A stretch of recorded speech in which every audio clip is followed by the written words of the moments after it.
Alors qu'elle n'était encore qu'une enfant, Delphine Jubillard a dû faire face à la maladie de son père qui est décédé lorsqu'elle avait 12 ans. Quelques années plus tard, la maman de l'infirmière a poussé son dernier souffle alors qu'elle n'était âgée que de 60 ans. La thèse selon laquelle Delphine Jubillard, disparue dans la nuit du 15 au 16 décembre 2020 aurait volontairement disparu en abandonnant ses deux enfants Louis et Elia serait strictement impossible selon les meilleurs amis de l'infirmière du Tarn. Orpheline, Delphine Néo-Sagel savait mieux que personne la douleur ressentie lors de la perte d'un parent et n'aurait jamais souhaité faire vivre cela à ses enfants. Issue d'une fratrie de 4 enfants, elle a vécu très tôt le divorce de ses parents. Par la suite à seulement 12 ans, la jeune femme perdait brutalement son père Yves qui exerçait le métier de mécanicien et qui souffrait d'alcoolisme comme elle l'avait confié à son amant selon le Nouveau Détective.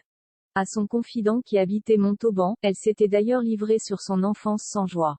Quelques années plus tard, alors qu'elle venait de mettre au monde son premier enfant Louis en 2014, Delphine doit faire face à l'état de santé très préoccupant de sa mère Marie-Thérèse qui est atteinte d'une maladie neurodégénérative. Elle meurt le 7 octobre 2016. Sa maman était âgée de 60 ans. Interviewée par Le Parisien, les amis de l'infirmière ont raconté, Delphine a vécu de très près la maladie de sa maman. Elle s'est montrée très présente et lui a tenu la main jusqu'au dernier souffle. Triste de ne pas pouvoir présenter sa fille Elia à sa maman, elle avait également posté un hommage à celle-ci en 2019 sur Facebook, 3 ans aujourd'hui.